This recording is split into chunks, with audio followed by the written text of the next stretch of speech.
아멘. 이제 마태복음 26장에 보면은 예수님이 이 세상을 바꾼 마지막 한 주간 이제 목요일 일정들이 이렇게 기록이 되어 있습니다.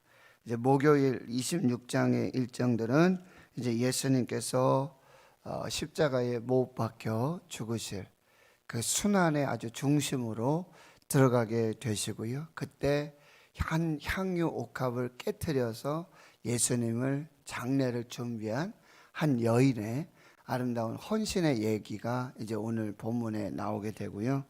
역시 가룟 유다는 이제 은 30에 예수를 팔아줄 기회를 엿보고 있는 것입니다. 그리고 17절에서부터는 이제 마지막 만찬, 예수님이 제자들과 자신의 몸과 자신의 살과 피를 나누시는 그 유월절 만찬을 하게 되시고요. 31절에는 이제 베드로가 부인하게 될 것을 예수님께서 또 예언하시는 그런 말씀들이 이어지고 36절에서 겟세마네 동산에서 기도하시며 마지막까지 하나님 아버지의 뜻을 구하며 이제 기도하시면서 이 십자가를 지시는 그런 예수님의 모습들, 그리고 이제 47절 이하로 체포되시고 57절 이하로 공회의 신문과 재판을 받으시면서 이제 빌라도에 의해서 사형이 언도되어지는 이 과정들이 이제 26장에 쭉 기록이 되어 있습니다. 오늘 본문에서 이제 마지막 16절에 보면은 가룟 유다가 예수를 팔아서 예수를 잡아서 넘겨줄 기회를 찾고 있는 모습을 볼 수 있습니다. 기회를 찾는 사람들이라는 제목으로 말씀을 나누도록 하겠습니다. 우리는 이 땅에 그냥 시간이 되는 대로 시간이 오는 대로 이렇게 사는 것 같지만 이 모든 역사를 주관하시고 시간을 주관하시는 분은 하나님이시라는 것이죠. 하나님의 시간에 맞추어서 하나님의 타이밍에 맞추어서 그때가 하나님의 어떤 때인지 무슨 일을 해야 될 때인지 그것을 분별하면서 우리는 하나님의 시간에 맞추어서 하나님의 뜻을 이루기 위한 그 시간들로 살아내고 그 기회를 만들어가는 그런 삶이 되어야 한다는 것입니다. 그래서 오늘 26장 1절에서 예수님께서 지금 이제 감람산에서 이제 마지막 있어야 할 인자의 임하심과 마지막 때에 있어야 될 그 징조들, 세상은 반드시 심판을 받고 멸망을 받을 것이다. 그런데 그 마지막 때를 이제 어떻게 살아야 할 것인가, 세 가지 이 열처녀 비유와 달란트 비유, 양과 염소의 비유, 이 감람산 강화, 마지막 때에 있어야 될 그 삶의 의미까지 예수님 설교를 다 마치셨어요 이제. 그래서 26장 1절에 이 말씀을 다 마치시고 제자들에게 이제 이렇게 말씀하시죠. 너희가 아는 바와 같이 이틀이 지나면 이제 유월절이다. 유월절은 여러분이 이제 잘 아시다시피 구약에서 이스라엘 백성들이 하나님이 애굽의 바로에게 내리시는 10가지 재앙, 이 재앙들을 이제 보면서 마지막 장자의 죽음의 재앙. 그러나 이스라엘 백성들은 어린 양을 잡아서 그 피를 좌우 임방과 문설주에 바르게 될 때 죽음의 사자가 그 피를 보고 이제 넘어가서 이스라엘 백성들은 생명이고 구원이고, 그리고 이제 애굽의 그 바로의 그 백성들의 장자가 모두 죽는 이 마지막 재앙, 구원을 이루는, 그래서 죽음의 사자가 그 피를 보고 넘어갔다. 패스오버, 유월절. 그 절기를 하나님께서는 이제 세상 마지막 날까지 반드시 지키라고 이제 명령하셨지요. 그 절기들이 이제 예수님 시대에도 계속해서 행하여지고 있었던 것입니다. 그런데 예수님은 이 유월절을 완전히 다른 해석을 하게 되어지시는 거죠.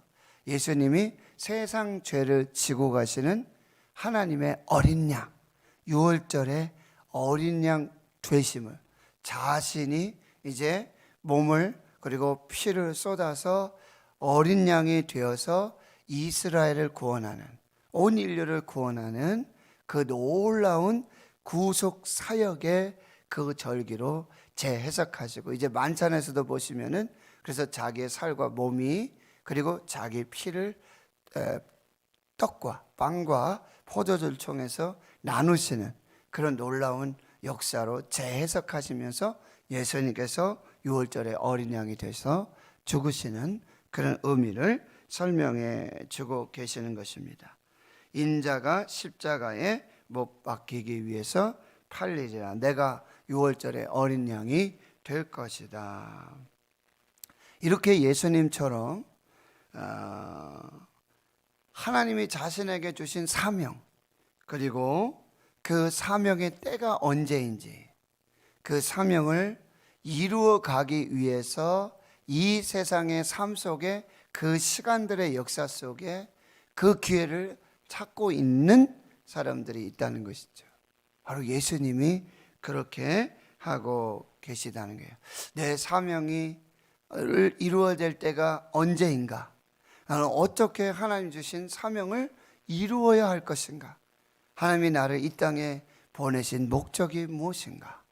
이것들을 항상 하나님 앞에서 그 하나님의 역사의 그 시간들 속에서 그 기회를 찾고 계시는 그런 예수님의 모습을 볼 수가 있다라고 하는 것입니다.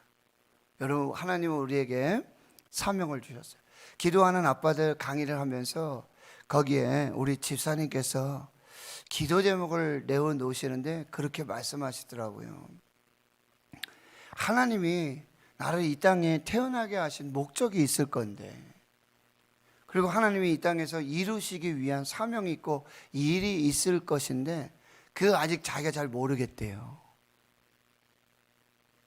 결혼도 하시고 가정도 이루시고 자녀들도 두시고 회사도 다니시고 교회 직분도 있고, 그런데도 하나님이 주신 사명, 분명히 이유가 있고 목적이 있을 텐데, 이거다, 나의 평생을, 나의 삶을, 나의 재산까지도, 나의 전부를 들여서 하나님 주신 사명이 이것이로구나, 이것을 이루게 하시기 위해서 나를 보내셨구나, 이렇게 하는, 정말 그 기도하면서 그거를 빨리 알고 싶대요. 그래서 참 대단하시다, 대단하시다. 그리고 또 한 분은 그런 간증을 하시는 거예요. 기도를 이렇게 하는데, 기도를 하는데 항상 내 중심에서 기도를 하는 거죠. 내 중심에서, 내 계획, 내 생각. 그래서 항상 뭐 해 주시옵소서, 이루어 주시옵소서. 항상 이런 기도를, 우리가 보통 기도하면 우리가 무엇을 이렇게 하나님께 구하여서 간구해서 얻는, 이루는 이런 기도였는데, 기도하는 아빠들을 통해서, 기도 세미나 훈련들을 통해서 하나님이 원하시는 기도는 뭘까? 하나님이 듣고 싶어 하시는 기도가 뭘까? 그것이 하나님의 뜻인데, 그걸 기도하면, 하나님의 뜻을 구하면 뭐예요? 무엇을 구하든지 하나님께서 이루어 주시는데,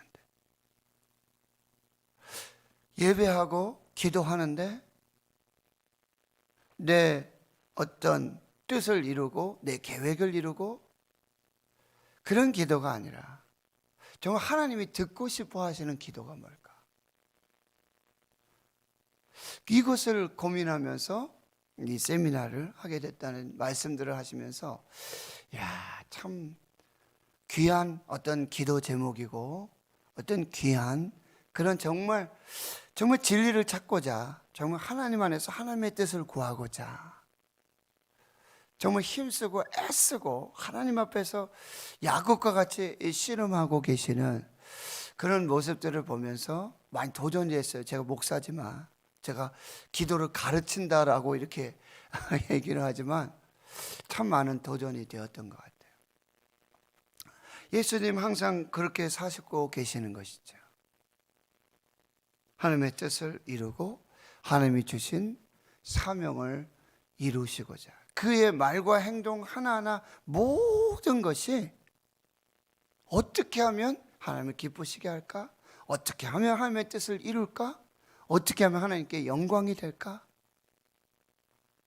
이것들을 아주 처절하게 이제 겟세마네 동산에 이 기름 짜는 틀, 그래서 땀방울이 핏방울 되기까지 무릎을 꿇고 엎드려서 기도하신 마지막 기도, 그것은 평생의 기도였죠.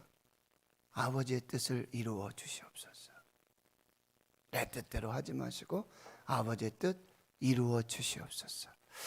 정말 예수님조차도 그렇게 사셨는데 우리가 얼마나 참 교만하고 이기적이고 정말 내 목적, 내 뜻을 이루기 위한 하나님조차도 거기에 맞추어서 거기에 이용하려고 하는 우리의 연약함과 이기심을 다시 한번 이렇게 좀 볼 수 있었던 것 같습니다. 이렇게 예수님은 그 하나님의 보내신 사명, 그 목적, 그 하나님의 뜻을 이루기 위해서 그렇게 하나님 앞에 순종하여 믿음으로 가고요. 이제 모든 포커스는 이제 돋보기를 이렇게 해를 해가지고 돋보기 하면 빛을 모으지 않습니까? 그래서 정말 불을 일으키는 그런 것과 같이 이제 모든 초점은 이제 십자가를 향해서, 골고다를 향해서 한 방향, 그 한쪽을 향해서 이렇게 나아가는 아주 집중되는 포커싱 되는 그런 모습을 볼 수 있게 됩니다. 그래서 3절에 보면 그때에, 바로 그때에 예수님이 그렇게 하나님의 뜻을 구하고 하나님의 목적과 계획대로 십자가를 향해서 골고다를 향해서 하나님의 뜻을 향해서 계속해서 나아가고 있는 그때에 대제사장들과 백성의 장로들이 이제 가야바라고 하는 당시의 제사장이죠. 자기 장인은 안나스 가야바 제사장이 있었고 그 안나스의 사위가 이 가야바입니다. 그래서 당시에 예루살렘 성전에 어떤 모든 이 성전의 권력들, 종교의 권력들을 가지고 있었던 이 사람들이 이제 함께 모이게 되는데요. 이 하나님의 뜻을 이루기 위해서 모이는 게 아니에요. 4절 보십시오. 예수를 흉계로 잡아 죽이려고. 그럴 땐 또 기가 막히게 마음들이 맞아요. 어떻게 이렇게 일치 대동단결하고 있는지 여러분. 그런데도요 5절에 보면 야 지금 상태가 심각하다, 밀란이 날 수도 있구나. 지금 예수를 선지자로 따르고 그 무리들이 지금 호산나 다윗의 자손이요 종려나무까지 흔들면서 지금 그런 어떤 지금 흉흉한 그런 민심들을 보고 명절에는 하지 말자, 요번 6월절에는 하지 말자라고 하는 이제 잠정적인 이런 자기들만의 어떤 결론을 내리고 호시탐탐 또 뭐요? 기회를 엿보고 있는 것이죠. 그러는 중에 여러분 6절에 보시면은 이제 예수님이 베다니 나병 환자 시몬의 집에 낮에는 성전에 가셔서 가르치시고 그렇게 제자들과 함께 계시다가 밤이 되면은 베다니 쪽에 오셔가지고 주무시고 지내시고 이런 시간들을 보내고 계시는데 거기에 이제 나병 환자 시몬의 집에서 계실 때 한 여자가 있는데 여기 이제 한 여자, 이름 없는 여자지만 이 이야기는 마가복음 14장과 또 요한복음 12장에 기록된 이 마리아의 헌신입니다. 마리아는 그 언니가 마르다이고요. 오라버니가 바로 죽었다가 살아난 나사로이지요. 바로 이 마리아입니다. 요한복음 12장에는 그 마르다가 예수님 모시고 잔치를 이제 하게 되는 거예요. 나사로도 함께 있고 그때에 마리아가 매우 귀한 향유 한 옥합, 나드라고 했어요. 인도산 아주 귀하고 귀한 그것을 이제 식사하시는 중에 예수의 머리에 붓게 되는데 제자들이 분개하죠. 무슨 의도로 이것을 허비하느냐. 허비, 낭비죠. 쓸데없는 일을 하고 있다는 것입니다. 이것을 비싼 값에 팔아서, 여러분 여기는 값이 안 나오죠. 그러나 요한복음에는 분명히 300데나리온, 데나리온은 우리가 말씀을 읽으면서 계속해서 나오고 있죠. 하루 성인 노동자의 하루치 일당이죠. 300데나리온, 1년치 연봉입니다. 52주를 빼도요, 1년치 연봉, 그만큼 아주 비싼 나드 향유 한 옥합을 깨뜨리게 되어지는 것이죠. 이 가난한 자들에게 주면 얼마나 도움이 될 수 있겠느냐. 그런데 예수님 10절에 다 아세요. 너희가 어찌하여 이 여자를 괴롭게 하느냐? 그가 내게 좋은 일을 하였느니라. 여러분, 예수님의 관점과 제자들의 관점, 여기서 제자들이 분개했지만 그 중에 한 사람 누굽니까? 가룟 유다입니다. 요한복음 12장에 가룟 유다라고 아주 정확히 기록되어져 있고요, 그는 도둑이라고 그랬고요, 돈깨를 맡아가지고 그렇게 도둑 역할을, 예수님 회개 장부를 이렇게 하면서 그거 가지고 자기 목적대로 아주 도둑같이 그 재물을 썼던 사람이라고 분명히 기록해 주고 있는 것입니다. 여러분, 예수님의 관점과 이 제자들의 관점이 이렇게 달라요. 예수님이 보고 계시는 것과 제자들이 보고 있는 것, 제자는 겉만 보죠. 그러나 예수님은 중심을 보고 계시는 거예요. 이 일이 좋은 일이라고 말씀하고요. 11절, 가난한 자들 항상 너희와 함께 있지만 나는 항상 너희와 함께 있지 아니하리라. 이 여자가 내 몸에 이 향유를 부은 것은 내 장례를 위하여 함이니라. 이 마리아는 지금이 어느 때이고 지금이 무엇을 해야 될 때인지를 분명히 구별하고 있었다라고 하는 것입니다. 마리아는 지금 기회를 찾고 있었어요. 어떻게 하면 자신이 받은 은혜, 그 사랑, 그것을 내가 가진 이 물질, 이 시간들을 통해서 하나님을 섬길 수 있을까? 가룟 유다가 이제 14절 이하에 호시탐탐 예수를 잡아서 죽일 기회를 엿보고 그 타이밍을 보고 그 기회를 찾고 있었던 것처럼, 또 한편에서는 어떻게 하면 예수님을 섬길 수 있을까? 내가 가진 물질을 가지고, 내가 가진 재능을 가지고 내 삶 속에서 어떻게 하면 하나님의 뜻을 이룰 수 있을까? 예수님을 섬길 수 있을까? 이 기회를 엿보고 있는 사람들이 있었다라고 하는 것입니다. 바로 이 마리아의 헌신. 여러분, 14절 이하의 가룟 유다는 이 대제사장들에게 가서 말합니다. 내가 예수를 너에게 넘겨주겠다. 얼마 주겠느냐? 여러분, 예수를 몸값으로 흥정하고 있는 거예요. 항상 관점이 돈이에요.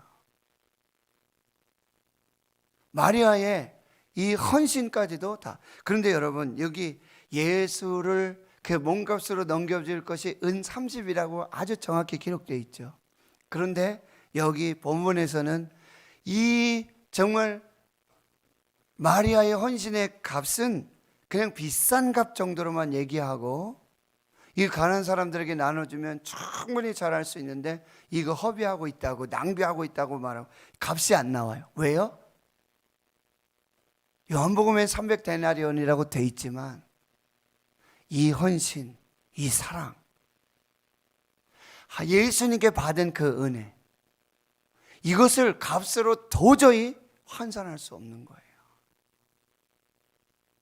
값으로 정했어요. 여러분, 질문해 드릴게요.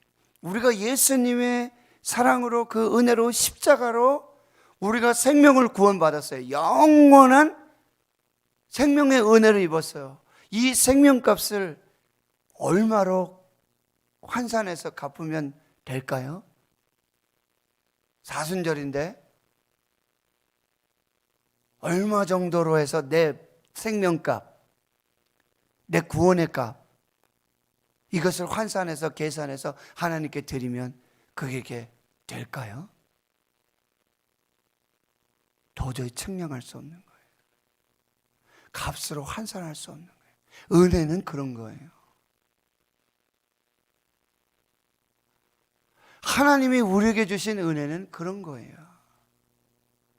제가 병에 걸렸다가 죽을다가 다시 살아나서 하나님 앞에 이렇게 목회하고 성도를 섬기고 교회 함께하고 있는데, 이걸 제가 값으로 성도들의 그 사랑의 헌신의 값, 그 기도의 값, 이걸 제가 갚는다고 한다면 도대체 얼마로 갚아야 될까요? 그게 갚을 수가 없는 거예요.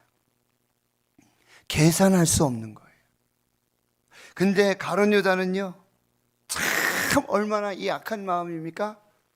예수님의 그 사랑하는 스승, 그 구원자 메시아 예수 그리스도를 은 30으로 지금 측정하고 있는 대제사장들이 그러고 있어요.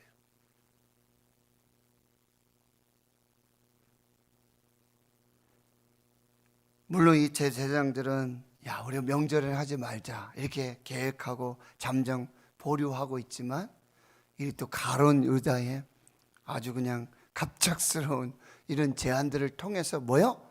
하나님의 뜻이 이루어져 가고 있다는 게. 그런 기왕이면 여러분, 악역으로 예수를 잡아주기는, 이런 쪽에서 하나님의 뜻을 이루고 하나님께 쓰임받는 사람이 아니라 정말 하나님 앞에서 예수 그리스도의 그 십자가와 죽으심, 이것을 분별해서 그 은혜를 갚을 수 없고 측량할 수 없는 그 은혜와 사랑을 자신의 전부를 들여서 갚아드릴 수 있는 그 아름다운 헌신으로 우리가 하나님 앞에 서야 한다는 거예요. 여러분, 마지막이 되면요, 말씀드렸죠, 십자가로 이제 포커스가 거기에 맞춰져요. 아주 분명하고 뚜렷하게 예수님은 십자가를 향해서 계속, 그럼 마지막에 가면은요, 누가 예수님을 사랑하는지, 누가 하나님의 뜻을 이루어가는지, 누가 하나님 편에 서 있는지 아주 분명하게 보입니다. 가룟 유다도 그냥 12 중에 하나인 줄 알았죠. 예수님의 총애를 아무한테나 돈깨를 맡기지 않죠. 아무에게나 재정부정시키지 않습니다. 그런데 그 12 중에 이렇게 두루뭉실하게 그렇게 자기의 속내를 숨기고 자기의 본심을 숨기고 정성스러운 제자들처럼 그렇게 숨어있던 가룟 유다도 결국은요 드러나요. 십자가 앞에서는 다 드러나는 거예요. 마지막 가면은요, 누가 배신자고, 지금 마리아 이 300데나리온, 누가 가장 귀하고 귀한 복된 그 은혜에 헌신을 했던 그 사람이 누군지가 분명하게 드러나게 되어진다라고 하는 것입니다. 오늘도 하나님 앞에서 우리에게 주신 이 때를, 이 타이밍, 지금 뭘 해야 될지 사순절에 하나님 앞에서, 또 내 인생의 지금 삶의 이런 시간들 속에 지금 나는 무엇을 하고 무엇을 준비하고 어떻게 이 은혜를 갚으며 하나님의 뜻을 이루어 갈까, 이것들을 고민하고 또 하나님 앞에 기도하고요. 결국 이제 마지막에 이 한 여인의 마리아의 기름 부으심은 이제 예수께서 메시아가 되시고 그리스도가 되시고 기름 부은 자가 되심을 정말 이 모든 그런 헌신들을 통해서 밝게 드러내는 그런 모습들이 되어진다라고 하는 것입니다. 사랑하는 성도 여러분, 오늘 우리에게 주신 기회입니다. 오늘 한날 내게 있는 재물도, 내가 가진 재능도, 내게 있는 모든 것이 하나님의 뜻을 이루고 하나님의 영광을 드러내고 오직 복음을 드러내고 사랑과 은혜를 드러낼 수 있는 그런 모든 기회가 되었으면 좋겠습니다. 그래서 하나님 앞에서 그렇게 믿음으로 사시는 우리 모두가 될 수 있기를 주의 이름으로 축원합니다. 하나님 감사합니다. 보라, 지금은 은혜 받을 만한 때요, 보라, 지금은 구원의 날이로다. 하나님 오늘 우리에게 주신 똑같이 공평하게 주신 오늘 한 날 24시간 하나님 앞에서 어떻게 하나님의 영광을 드러낼까? 하나님 어떻게 하나님 기쁘시게 할까? 어떻게 하면 하나님의 뜻을 이루어 드릴 수 있을까? 어떻게 하면 내가 받은 은혜, 측량할 수 없는 은혜, 값으로 매길 수 없는 그 은혜, 그 사랑을 하나님 앞에 돌려드릴 수 있을까? 하나님 마지막 십자가 앞에서는 모든 것이 구별됩니다.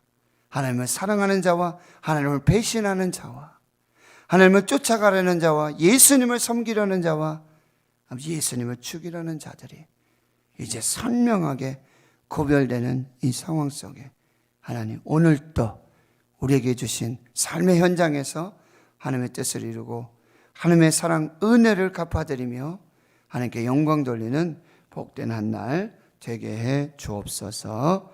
이제는 우리 구주 예수 그리스도의 은혜와 하나님 아버지의 무한하신 사랑하심과 성령의 교통하심이 이제로부터 영원토록 함께 하시옵기를 간절히 축원하옵나이다.